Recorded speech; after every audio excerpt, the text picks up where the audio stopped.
session of the Salisbury City Council. A few announcements before we get started. In case of emergency, we ask that you would please remain calm, exit out this door, take a right down the hallway, and go down the stairs. If that way is blocked or inaccessible, please take a left, go around the corner, down the hallway this way, and down the steps on the other side.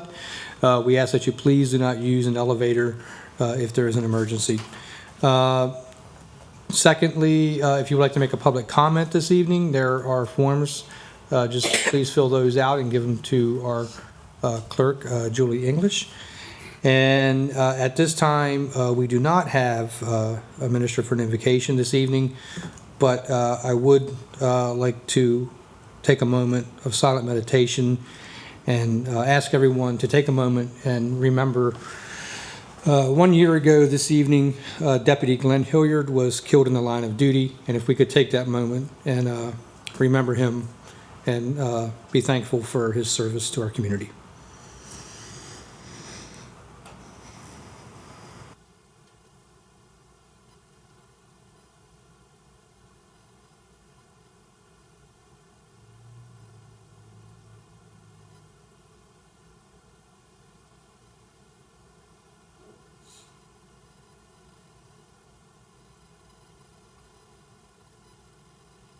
Thank you. We do have a couple of presentations. First is a proclamation by Mayor. Oh, I'm sorry. Pledge of Allegiance.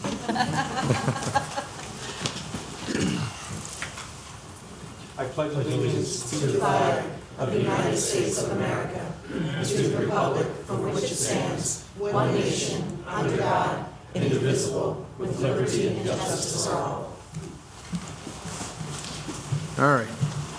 Now we'll get to special presentation. First up is Mayor Jack Keith. Thank you, Mr. President. At this time, Chief, if you can come up here and join me, I would appreciate it.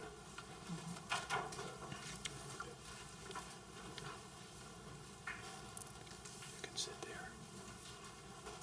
Because it's a long one. So. Okay.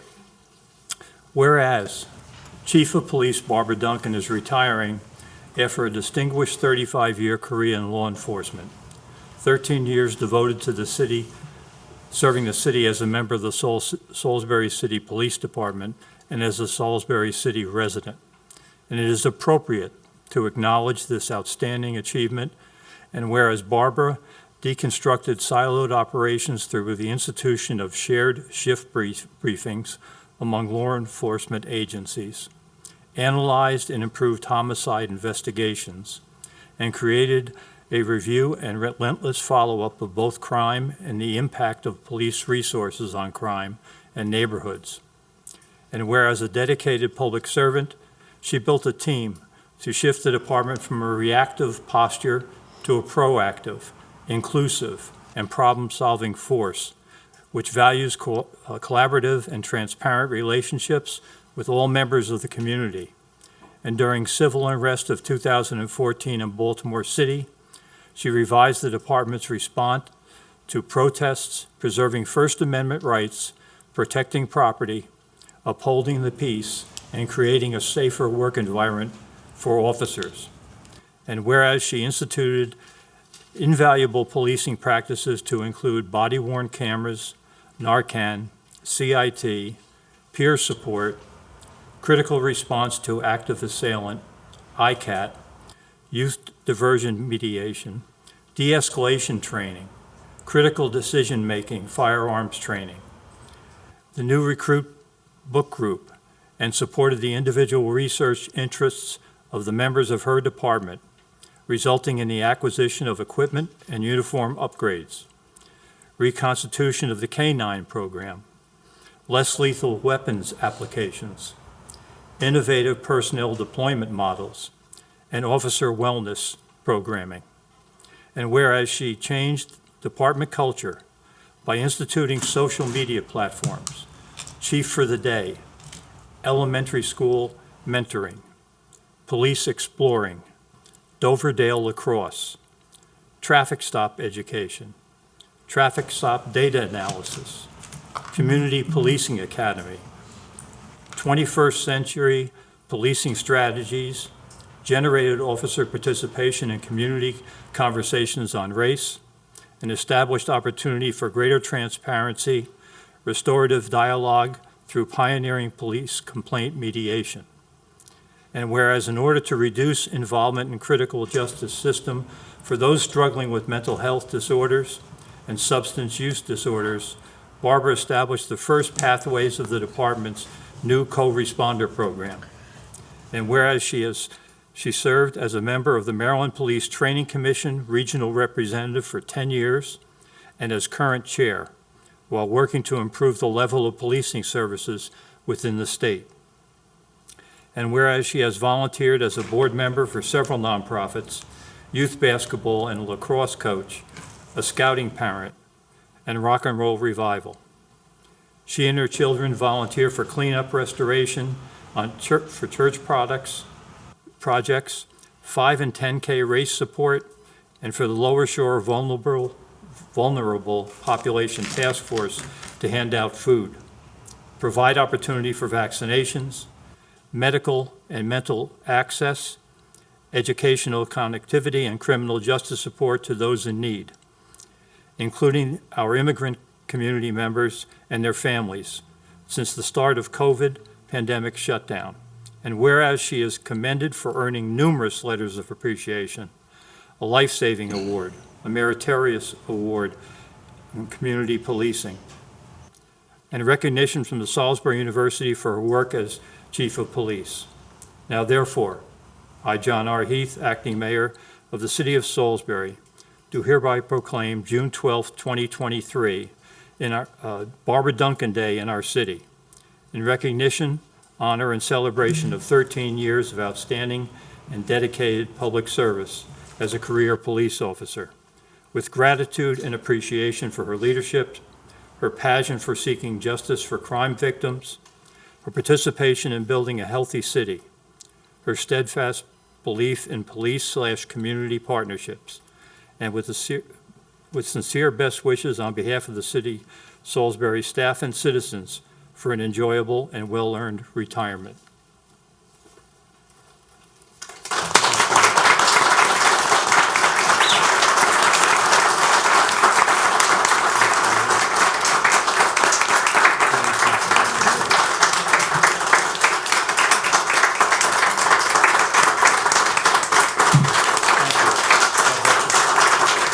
You want to say a word?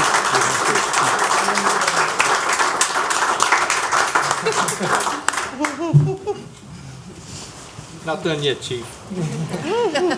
This one's going to be a little bit shorter, actually a whole lot shorter. Thank you, Mayor. So this is, Chief, if you'll come up, we have something here for you from the council. So this says, Salisbury City Council congratulates Chief Barbara Duncan on her well-deserved retirement.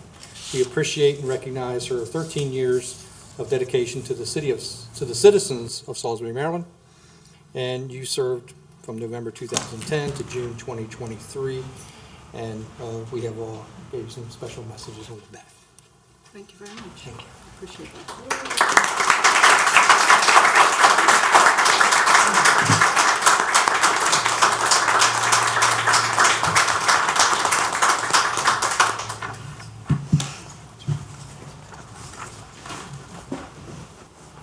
You don't have anything to say, Chief? Got scolded. Thank you, Councilperson Jackson.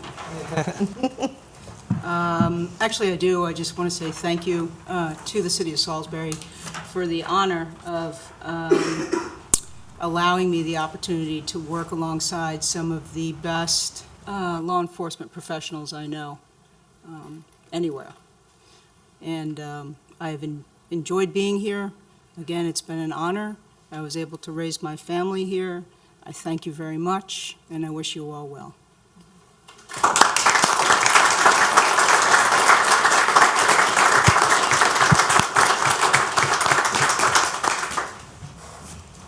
Thank you, Chief. I would say we're going to have some big shoes to fill, but it's also the boot.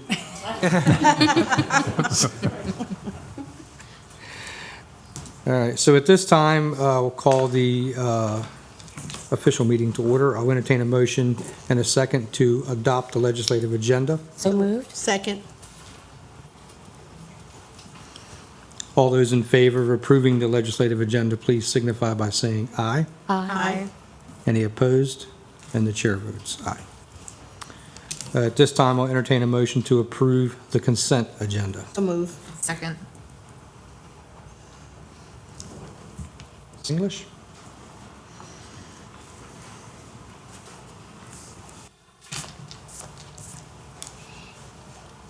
Good evening, Council. On the consent agenda this evening, we have the April 24th, 2023 council meeting minutes and closed session minutes. We also have a resolution number 3261 to approve the reappointment of Matt Drew to the Bicycle and Pedestrian Advisory Committee for term ending June 2026, and resolution number 3262 to approve the appointment of Sandeep Gopalan to the Ethics Commission for the term ending May 2027. Any questions or comments from the council? No, Mary? just a thank you for stepping up and volunteering for the community. Yes. Just real quick before we go, is Matt Drew here? Is he online? He's out of town. Okay. Sandeep, is he here? No? Okay. We do appreciate those who serve on our committees. Sandeep, he's online if he wants to say anything, but he's on there. Hello, yes, I'm here. Thank you for serving. We appreciate the time you're going to devote to the Ethics Committee. Thank you so much for the opportunity. I will do my best. Thank you. At this time, I'll call for the question. All those in favor of approving the consent agenda, please signify by saying aye. Aye. Any opposed? And the chair votes aye. At this time, I'll entertain a motion to approve the award of bids. So move. Second. Ooh. Michelle got it by like a quarter of a I heard second. it. Ms. Miller? Yes, good evening, Council. Good evening. 2 items on the procurement agenda for this evening. The first is RFP number 23-106. This is the Andy and Bear exhibit design. This is from the Department of Infrastructure and Development to design a new Andy and Bear exhibit that meets AZA requirements. This proposal was put out on the street March 17th, 2023. Proposals were received April 19th, 2023 at 2:30 p.m. We did get 3 proposals. They were each scored according to the evaluative criteria in the proposal document. The highest ranked responsive and responsible proposer was the Epstein Group from Atlanta, Georgia, for a total cost of $350,500. That will be funded primarily by a grant from the Department of General Services in the amount of $250,000, another $100,000 coming from the DZS donation per ordinance 2810, which will have second reading this evening, and $500 from the zoo operating account. Just note that this award is pending the Maryland State Board of Public Works approval of the contract and, of course, your approval of the ordinance this evening. Any questions or comments on this item? Just like, thank you for the grants and for the donations that we're It's so, we're given, these are an abundance that we've been given, and we're grateful. The city should be grateful. I'm excited to see the updated exhibit. I believe this is a big deal towards our reaccreditation, if I believe. So that's exciting to see that happen. Yeah. Nice to see our little mascot get a better exhibit, better environment. Next item? Yep, the next item is invitation to bid, ITB number 23-116. That's the Mount Herman Road Stormwater Management Retrofit Construction. This was also for the Department of Infrastructure and Development. What this bid will do is to provide for the construction of a stormwater management facility retrofit. It converts an existing stormwater pond into a bioretention area. which allows for the existing contributing impervious surface to be treated for water quality and MS4 impervious surface reduction credits while providing a maximum feasible pollutant load removal. Bids went public on March 31st, 2023. Bids were opened May 3rd, 2023 at 2:30 p.m. We did receive a total of 4 bids. The lowest responsive and responsible bidder was Ecotone LLC from Forest Hill, Maryland. That total project is a cost of $106,120. The GL account that's noted in your packet for stormwater drains is funded to that amount. Questions or comments on this item? None. None. All right. Yeah. Hearing none, I'll call for the question. All those in favor of approving the awarded bids, please signify by saying aye. Aye. Any opposed? And the chair votes aye. Thank you, council. Thank you. At this time, I entertain a motion to approve resolution number 3258. So So moved. moved. Second? Who's the Angela? Yes. Mr. Kitzrow. Good evening. Resolution number 3258, a resolution of the City of Salisbury, Maryland, changing the resident agent to accept services of process on a government entity from Julia Glanz to yours truly, Andrew P. Kitzrow. Whereas Section 1-1301, Local Government Article of the Annotated Code of Maryland requires municipalities to designate a resident agent to accept services of process on a government entity, and whereas the resident agent must be a resident of the state of Maryland, a Maryland corporation, or an officer of the governmental entity, and whereas Julia Glanz was designated the resident agent of the City of Salisbury on November 15, 2017 by resolution number 2791, and whereas Julia Glanz is no longer the city administrator of the City of Salisbury, and whereas Andrew P. Kitzrow is now the city administrator of the City of Salisbury and is also a resident of the state of Maryland. Now therefore be it resolved by the Council of the City of Salisbury, Maryland as follows. Section 1, Andrew Kitzrow, City Administrator, is hereby designated as a resident agent of the City of Salisbury, Maryland, 115 South Division Street, Salisbury, Maryland, 21801. Section 2, the city clerk is directed to cause a certificate copy of this resolution along with the attached form to be filed with the State Department of Assessments and Taxation in accordance with Section 1-1301, Local Government Article of the Annotated Code of Maryland. Questions or comments? No. Does he get knighted or anything like that? Or What does the P stand for? I'll call for the question. All those in favor of approving resolution number 3258, please signify by saying aye. Aye. Any opposed? And the chair votes aye. Thank you. All right, at this time, I'll entertain a motion to approve ordinance number 2802 for second reading. So move. Second?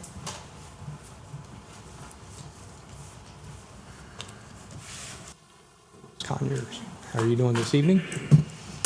Good evening, Council. Heather Conyer here and for Ms. Boucher tonight. All right. Ordinance 2802 has been amended, so I will read it in its entirety. An ordinance appropriating the necessary funds for the operation of the government and administration of the City of Salisbury, Maryland for the period July 1, 2023 to July 30, 2024, establishing the levy for the general fund for the same fiscal period, and establishing the appropriation for the water and sewer, parking authority, city marina, and stormwater funds.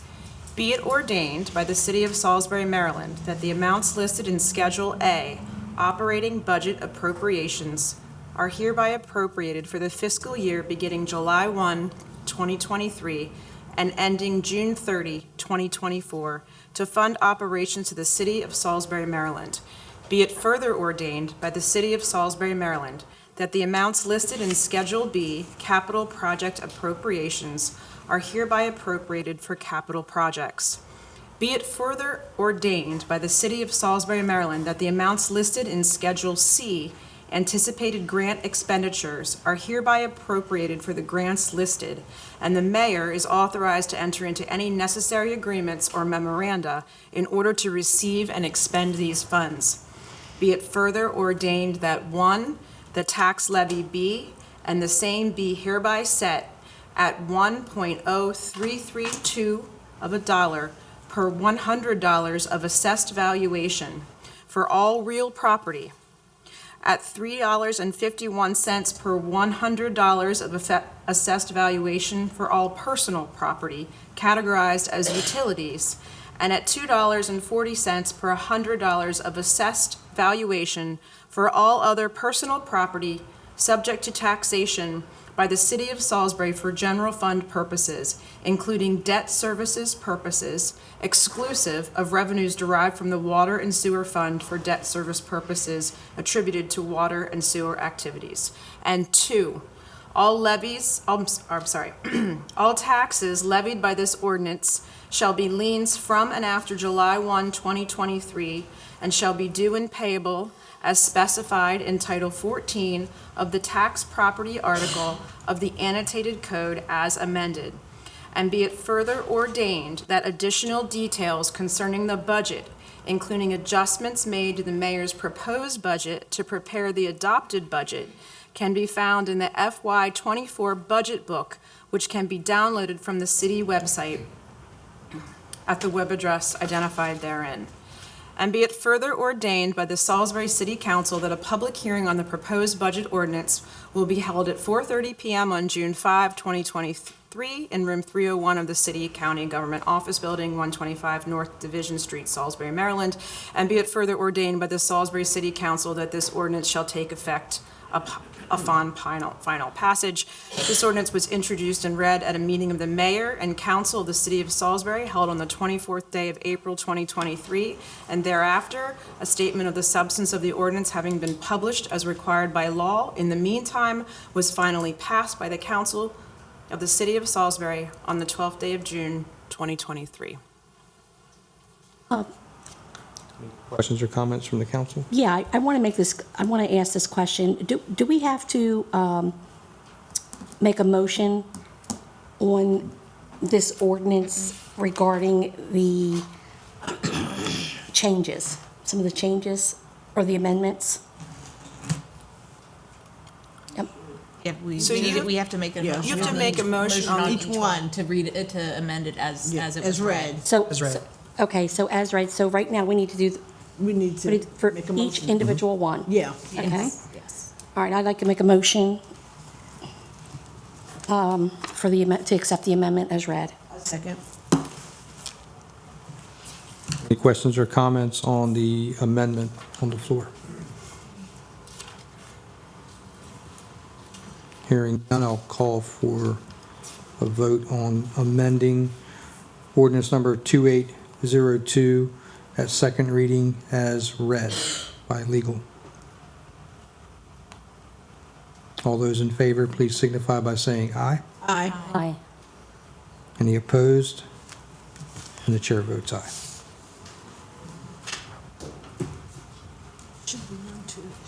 At this time, I'll call for the motion to approve ordinance number 2802 for second reading as amended. So move. Second.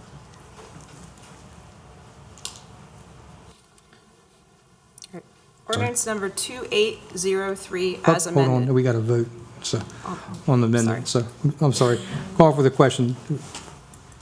All those in favor of approving ordinance number 2802 for second reading as amended, please signify by saying aye. Aye. Any opposed?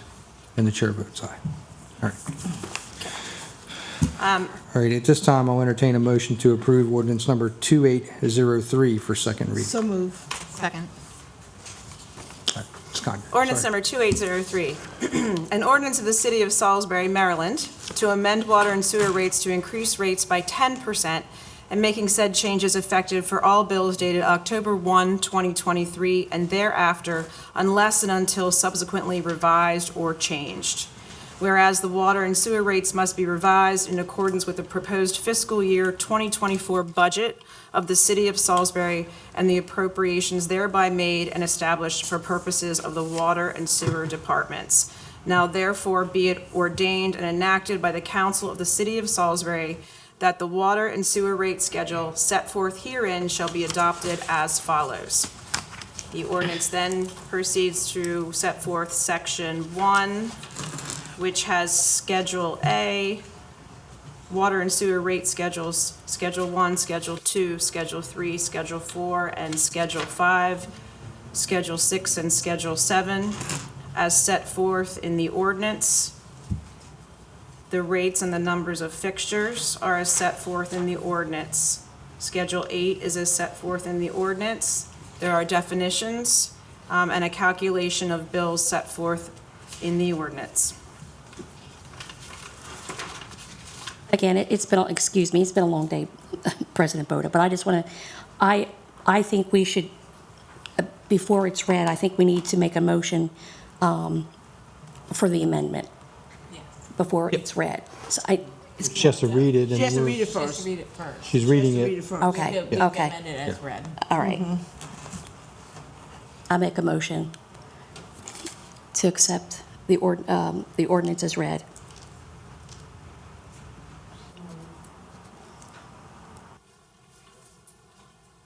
Any questions or comments on the amendment?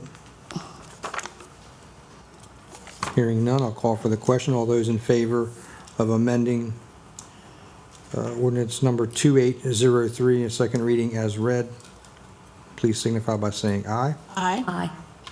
Any opposed? And the chair votes aye.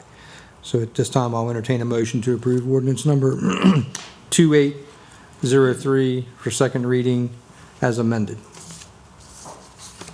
So move. Second. No, I'm It's already sorry. done, you're right. Call for the question. Vote. All those in favor of approving ordinance number 2803 as amended, please signify by saying aye. Aye. Any opposed? And the chair votes aye. Sorry, I've been up since 4 a.m.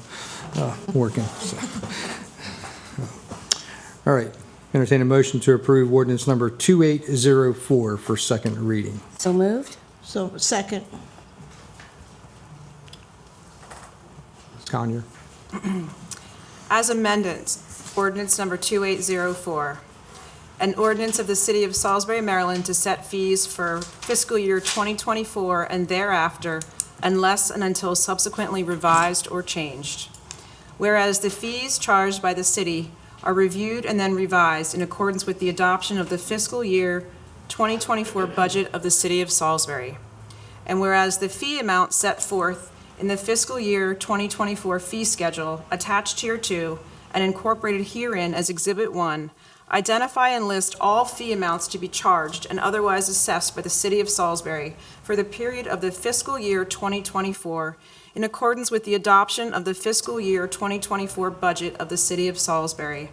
And whereas some fee amounts to be charged and otherwise assessed by the City of Salisbury in fiscal year 2023 may have been inadvertently omitted from the fiscal year 2023 fee schedule attached hereto and incorporated herein as Exhibit 1, and any fee amount not listed in the said fiscal year 2023 fee schedule shall be and remain the fee amount set forth in the City of Salisbury Municipal Code.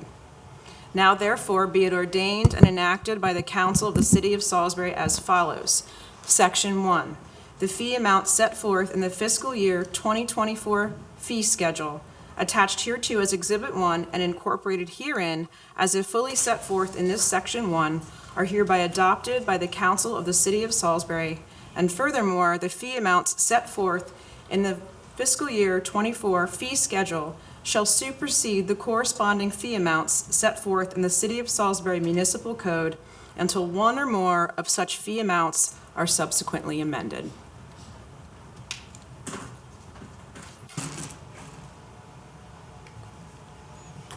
Same. Yeah, I make a motion to amend the ordinance 2804 as presented by Mrs. Collier. I second the amendment. Any questions or comments on the amendment? Hearing none, I'll call for a vote on the amendment. All those in favor of amending ordinance number 2804 signify by saying aye. Aye. Any opposed? The chair votes aye. Okay, at this time, we'll call for the question. All those in favor of approving ordinance number 2804 at second reading as amended, please signify by saying aye. Aye. Any opposed? And the chair votes aye. All right. At this time, I'll entertain a motion to approve ordinance number 2808 for second reading. So moved. Second. Ordinance number 2808 has also been amended. An ordinance of the City of Salisbury authorizing the mayor to appropriate funds for the comprehensive plan project and the zoning code project. Whereas the City of Salisbury is due to update the comprehensive plan and zoning code, and whereas the City of Salisbury determined an additional $30,000 will be required to complete the comprehensive plan project, and $85,000 is required for the zoning code project.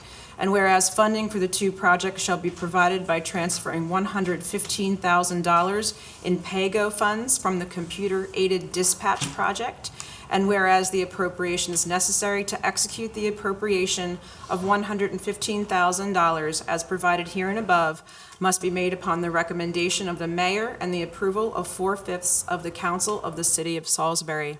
Now therefore be it enacted and ordained by the Council of the City of Salisbury, Maryland as follows. Section 1, Acting Mayor John R. Heath, on behalf of the City of Salisbury, is hereby authorized to appropriate funds for the comprehensive plan project in the amount of $30,000 and the zoning code project in the amount of $85,000. Be it further enacted and ordained by the Council of the City of Salisbury, Maryland as follows. Section 2, the City of Salisbury's General Capital Project Fund Budget be and hereby is amended as set forth in the chart set forth in your ordinance. Make a motion to amend 2808 as presented by Mrs. Conyer. A second. Questions or comments on the amendment? Hearing none, I'll call for the vote on the amendment. All those in favor of amending ordinance number 2808, second reading, please signify by saying aye. Aye. Any opposed? And the chair votes aye. Then I'll call for the question. All those in favor of approving ordinance number 2808 as amended, please signify by saying aye. Aye. Any opposed? And the chair votes aye. At this time, I'll entertain a motion to approve ordinance number 2810 for second reading. So moved. Second. Ordinance number 2810, an ordinance of the City of Salisbury approving a budget amendment of the city's budget to accept and appropriate donated funds from the Delmarva Zoological Society, Inc. for the Andean Bear Campaign.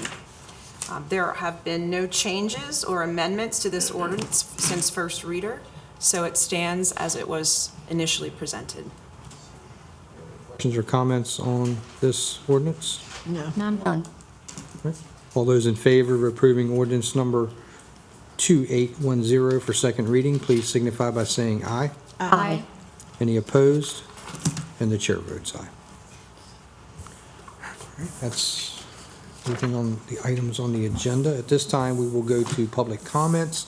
And before we get to the public, Rick Baldwin had something to present, speak on. Wherever you want to go. You pick. You pick.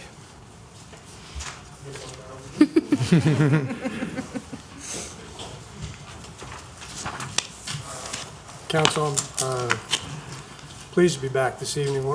Last time we were together, we were talking about the intersection of Camden Avenue and South. At that point in time, everything that I told you, I believed to be true at that time. But I'm thankful for the observation and persistence of the people who regularly use that intersection and what they described about the operation of the light. That has caused me to go back, drill down, deeper into staff, down to the reality of the condition of that light. The controller that is in place there, while antiquated, does still operate. The intersection, as all intersections, have 12 lights, 12 heads, that 2 facing in every direction. And those are the last lights of that vintage, of that type in the city. All other intersections with that hardware have since been replaced, upgraded, or changed in terms of their traffic control measures. So, at the time that it was turned off, we had at least 1 green light in every direction, 1 yellow and 1 red. Of those 24 bulbs remaining, or the 24 bulbs in that intersection, we need to have red, yellow, green in every direction in order to operate it effectively and safely. At this point in time, I don't know which of those bulbs are operating, but even going back and double and triple checking, there are no replacement bulbs available in the city, available in other hardware, or available from any manufacturer, basically worldwide. So, as I said, I am appreciative of the observations that have been made. Intersection continues to operate as a four-way stop. At this point in time, that is the intention for the continued operation of that location. And I think that concludes what I had to say this evening. Thank you. I appreciate you going back to check. That means a Yes, lot. we do. Thank you. Looking into it. Okay. We will move into public comments. First up is Lisa Gingrich. Amir, we do have one person online that'd like to speak. Okay. You good? Good evening. My name is Lisa Gingrich. I'm a homeowner and a taxpayer, and I'm president of the Newtown Association. Residents in Newtown are very concerned about the proliferation of rooming houses in our neighborhood, a couple in place and a couple attempted. As you enter our neighborhood from the north or south, you read that Newtown was established by ordinance in 1975. Newtown is distinguished by residential reconstruction after the two severe fires of 1860 and 1886. District contains fine Victorian architecture and a notable example of the federal period, Poplar Hill Mansion, circa 1800, oldest surviving building in Salisbury. There was a directory for Newtown in 1988, 1989 that addressed some concerns. 1974, a group of Salisburyans concerned about the future of their neighborhood and worked toward the passage of City Ordinance 1142, officially laid out the guidelines designed to preserve the uniqueness of a neighborhood known as Newtown. And they're fed by concerns of the quality of the constructed environment in which most of us spend the majority of our lives, and neighborhood residents concerned to maintain a healthy appearance in the area. And then it says that interest in the historic district has grown significantly even since the passage of that ordinance. It also says Newtown is not only known for its historic homes, but also for the industrious homeowners, many of whom have done much of the restoration themselves. The concern at the time was that they were being carved up to apartments and rooming houses, deterioration of the houses, deterioration of the atmosphere in the neighborhood. The city website also talks about Newtown, calling it significant historic figures throughout the community. Those are the things that attract people to historic neighborhoods. It inspires them to fix up their houses, maintain their houses.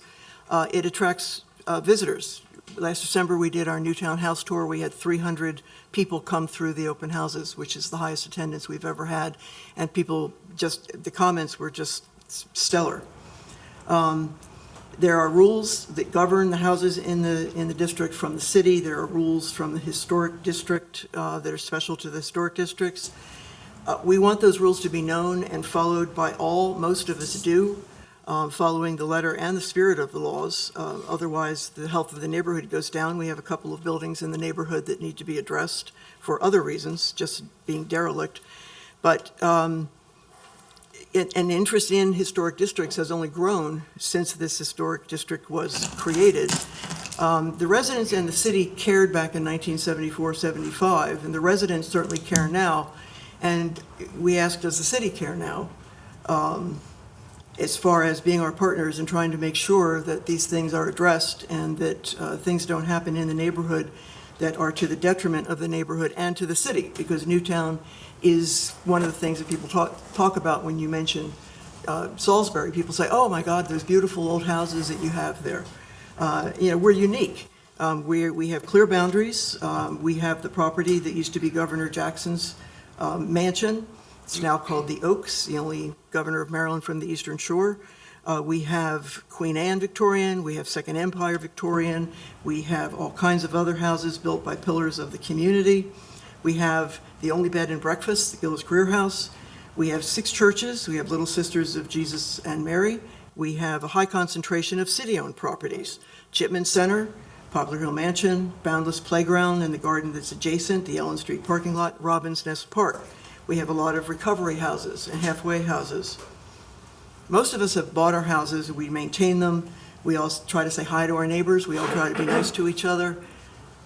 We're very concerned about the neighborhood, just like the people in the 70s were. That we have seen these beautiful single-family homes, suddenly there's a dozen or more people coming and going. Transportation pulling up at all hours, beeping for people to come out, dropping people off. We've seen mothers walk out, dropping a baby in a car, and the car drives off with the baby in it. And then she goes back into the house. We've had some neighbors that have been inappropriately addressed by some of these other neighbors, these new neighbors. We have seen interior features that were ripped out of a house and dumped in the yard and then loaded into a pickup truck and driven away. Who's going to want to buy that house? I personally told some people at one of these houses that you're not supposed to park in front of your house, and a car followed me down North Division Street. I was walking my dogs. So I didn't walk in at my house, I just kept walking and turned down a different street so that they wouldn't be tracking me to where I lived. We have brought things to the attention of the city versus report an issue feature, calling appropriate city offices, calling the police. We just ask that the city be our very assiduous partners in doing what needs to be done to make sure that the owners of these properties know what's appropriate, what isn't, and that we, the neighbors, don't have to be eternally vigilant. Taking pictures, we're documenting, we're just trying to make sure that the neighborhood doesn't go downhill.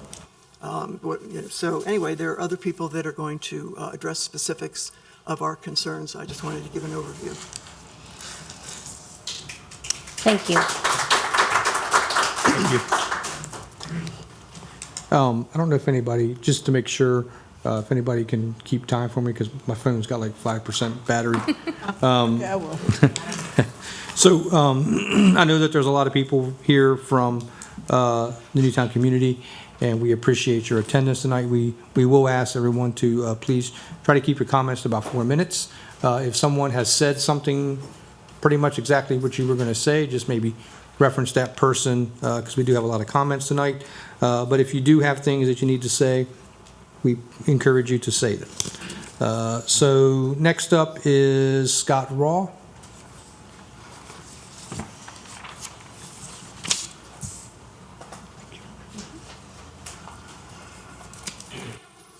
Hello, I'm Scott Roll, and I reside at 406 Park Avenue with my wife and our dog Bailey. I'd like to stress the importance of the city enforcing housing code in Newtown. The Chipman Center, Poplar Hill Mansion, and Newtown are all part and parcel of the city of Salisbury. If we do not preserve the architectural history of our historic district, which is integral to the city as a whole, particularly its historical significance, Salisbury will lose its important heritage and charm. There are many new and exciting projects underway for Salisbury's future, although the past should also be preserved and cherished. As we, the caretakers of these important houses, we are responsible to future generations to preserve and protect the historic district. Thank you for your time. Thank you. Thank you, Scott. Next up is Valerie Langford, who is not going to give us music lessons tonight. I got some openings, just a little advertisement at the beginning. Thanks for having us. I'm going to tell a little bit of my personal story and my experience in Newtown and why I love it so much. And I want to touch on what's happening next to me, which is what prompted some of this, where one of the local houses is absolutely going to be destroyed inside. It already is. So I'm going to read you my little story. Old houses are pretty magical. When I moved into my 1893 Victorian house in Newtown 20 years ago, I could almost feel the welcome when I opened the door. A music teacher, teaching privately for over 35 years, I was overjoyed to discover that a previous owner of this house was also a piano teacher here. The synchronicity and the legacy is not lost on me. My house is full of music and joy. My love of this historic house and the neighborhood has been reflected by the ton of work I've done on my place. Over the last 20 years, I bought a crane lift and painted the entire exterior, a lot of it twice. I've updated the plumbing and electric, patched, glazed, caulked, and painted everything that was practical. I'm getting ready to have contractors do a huge slate roof repair that took extensive research to do correctly. I've put in gardens and water features, so much money and sweat equity that I can't count it all. And it has been a pleasure to do so, for the most part, because this house and these houses are treasures to be preserved and loved. The neighborhood has evolved since I moved there 20 years ago. Diversification, including the addition of a bed and breakfast and recovery houses geared toward more community healing, are part of that. That being said, there are some places in the historical district that have become not so neighborly. I'm afraid that the property that I've been referencing, that I have the most experience with, at 400 Park, is destined to be one of those properties. According to code enforcement, when I talked to them briefly, they said that the house had already been cut up into single dwelling bedrooms, upstairs and downstairs, with individual locking doors, apparently with the goal of becoming an over-occupancy boarding house. I've been a caretaker of that house most of last winter, and I've had plenty of time to be in the house. I spoke extensively with the previous owner, and she talked to me about the infrastructure in the house, how it had not been updated with electrical and plumbing and stuff, and that it can't possibly support that many people without being a fire hazard, at least. I'm sure code enforcement can tell you what updates have been done with electrical stuff, but I don't think it's been a lot. 400 Park is only a handful of Queen Anne Victorian houses in the area. It has parquet and inlaid floors, glass door knobs, faux finished stone fireplaces, original gaslight fixtures, and it had several very ornate original radiators. I personally saw the radiators being thrown off the porches in cut up pieces and hauled away for scrap on 2 separate occasions. I imagine that the floors are ruined by the addition of the walls that went in where the pocket doors to the parlor and the living room were sealed in, and then walls and doors put in to lock. From my upper floor, you can see where a large section of the slate roof has been chipped off and covered by brown asphalt shingles and tar. They just left the can up there even. That in particular has me personally upset in light of all the time and money I have spent and I'm about to spend maintaining my own slate roof in accordance to the historical guidelines of the city. For the last 2 months, a rotating cast of people have come to work on that house, none of them with company vehicles that would indicate licensed contractors. They arrive late, often after dark, and they work until 1 or 2 a.m. in the morning so they aren't noticeable. In fact, I've seen people working by flashlight to not be noticed. None of this seems transparent. Workers from 400 Park also cut away all my mature landscaping between our properties with machetes and hand tools early one morning so I wouldn't hear them on my property. I called the police and code enforcement only to find out that it's a civil matter and I have to take them to court in order to pursue any compensation. I'm a gardener. You can imagine my frustration. 20 years of mature plantings back there. Langford, if you could wrap up. I got one more paragraph. Okay, thank you. This blatant disregard and disrespect of us and other residents and breaking the rules of the historic district is unacceptable. I already feel this has affected my property value, and if the house turns into a rooming house or even over-occupied apartments, it will affect the property values of everyone in the neighborhood. A few of the residents have indicated that they will leave, and if it becomes unsafe for me and my students, I will also leave. This is how neighborhoods die. Thank you. Thank you, Ms. Langford.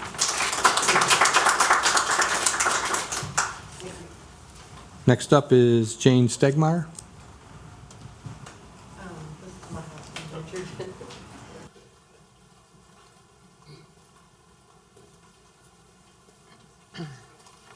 Jane's going to be the spokesperson. Okay.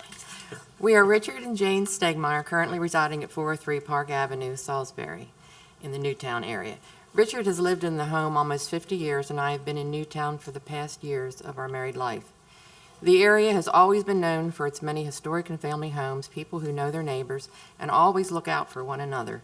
Richard raised his 3 children here, along with many other couples who still maintain homes in this area due to the close-knit community and the wonderful old homes we are privileged to live in.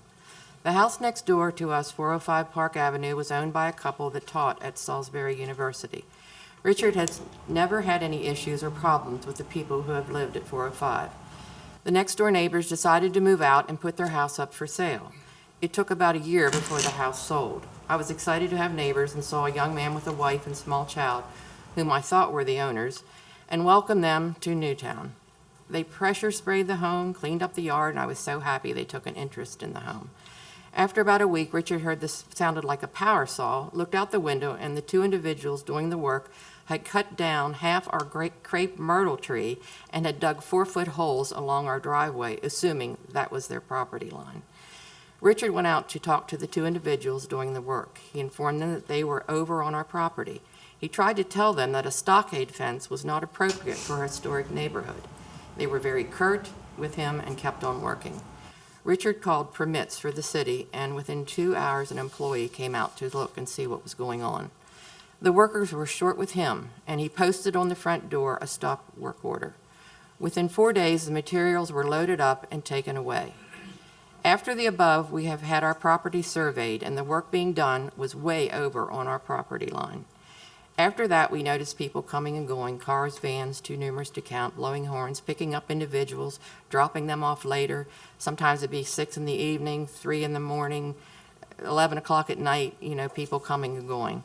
And sometimes we did kind of fear for our safety. We didn't know who these people were. We never knew who was who because the individuals would change. You'd see different people after 3 months come in. There's a small porch at the end of the house, and they have put up cabinets on the windows, and from our garage we could see a sink that was placed in the small area. They were changing the structure of the house inside to house more than a single family. It is definitely not a single-family dwelling house. It appears to be a boarding house. To this day, there is a constant flow of cars, as many as 7, 4 parked in the driveway, some over into the yard, parked around the house, coming and going. My question is, do they have permits to run the boarding house in a residential historic neighborhood? Have they had all the inspections? Is it legal? Are there rules for an historic neighborhood? What happens to our property values when the houses aren't family dwellings, but transient boarding rooms for workers? We as a neighborhood need answers to many questions. Our homes are irreplaceable, and we do not want to see the old homes torn up inside. Newtown is run by very caring and dedicated people who want to see the homes maintained, not by people who could care less about the historic importance of our neighborhood in Salisbury. We have the Historic Society who meets on a regular basis, social gatherings in the spring, Poplar Hill, a bed and breakfast, and the well-attended Christmas caravan, all open to the public. We care about our neighborhood and our homes and have worked hard to maintain 150-year-old homes with a lot of money and sweat equity that the people should be proud. Randy Taylor has made it his mission to remodel and save the old homes in Newtown. He currently has 4 he is working on to keep them remodeled in the period that they were built. When I speak with him, you can tell he really loves these homes and wants to preserve them. My question is, will he continue to do this work if he sees the interior of the homes being torn apart and the houses left in disrepair? Newtown is a special place. The city of Salisbury should do everything to protect the history of our great town. Over 300 people attended the Christmas open house and are amazed at these old one-of-a-kind homes. We as a community need to see the special historic beauty that is Newtown. And all of us residents and community alike need to protect it before it is gone. I also have just a couple comments to add. First, I would like to cite the permits for the city and thank them for the immediate response to the concerns I had. And what that inspector had to put up with was a bit more than what I had to put up with. And he informed me as he was leaving, and he posted on the door, that if you see any further activity, please call us. And the next time, if I have to come back, I'll come with a police officer.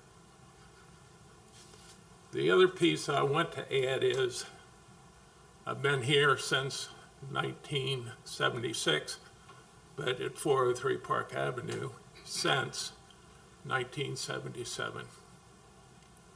I raised my family here. They have moved on to better and hopefully better things or whatever with their lives. But I've been here long enough where 400 Park Avenue was the home of Eunice and her husband, who was mayor of Salisbury. So there's a lot of history in that house. The house next to them was owned, I think, by Pat Fennell and family, and I think that is Valerie's house. And the house next to that was the Seidel home, which had a lot of history. And the fellow that owns that has taken good care of that property. So again, I want to thank Permits for responding in the manner in which they did. And the other piece I want to add is, I don't think she's here, but Chief Duncan, God bless her, and God bless the law enforcement individuals. And we've had to contact them a couple times, and their immediate response to our concerns and emergencies. And I hope she takes time to take a deep breath and just let it go before she goes off on a different venture. Thank you all. Thank you. Thank you.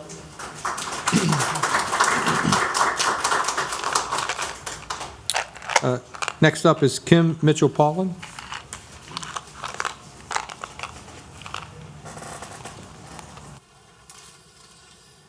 Good evening. My name is Kim Paulin, and I as well live in Newtown. Like the others before me, we fell in love with the neighborhood and our house 6.5 years ago when we were actually just visiting the neighborhood. What drew us here were the beautiful, well-kept homes when we were touring around Newtown, the proximity to what we call the cute little downtown, historic area, and all the other cultural events offered in Salisbury. We bought the house, we worked and lived in New York, but finally moved down here full-time in 2019. All went well for a couple of years, even through the pandemic. We started noticing changes in the neighborhood in approximately 2021 that got progressively worse through 2022 into the present. We personally have been doing work on the outside of our house, so we see everything that is going on. Like the others, we see the house across the street was purchased and has appeared to be turned into a rooming house. As you've heard from my neighbors, there is a constant flow of cars and drivers coming and going to this house all hours of the day and night, honking their horns each time they pick someone up. In addition, as you've heard, each night there's multiple cars parked in the parking lot and surrounding the house. And as you've also heard, we've brought this to the city's attention. We were told some of this is not illegal and nothing can be done.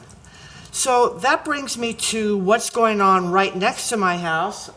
Valerie's on the other side, I'm on one side. The house was sold to the same or similar group that want to do the same thing to a big, beautiful Queen Anne style Victorian. If you haven't been over and taken a look at it, it's purple and blue. It's hard to miss, and you'll see what a beautiful old Victorian it is. Sure, the facade will still look like the historic home it always was, but is that what we want? Do we just want to create an illusion that this is a beautiful, quaint, historic district?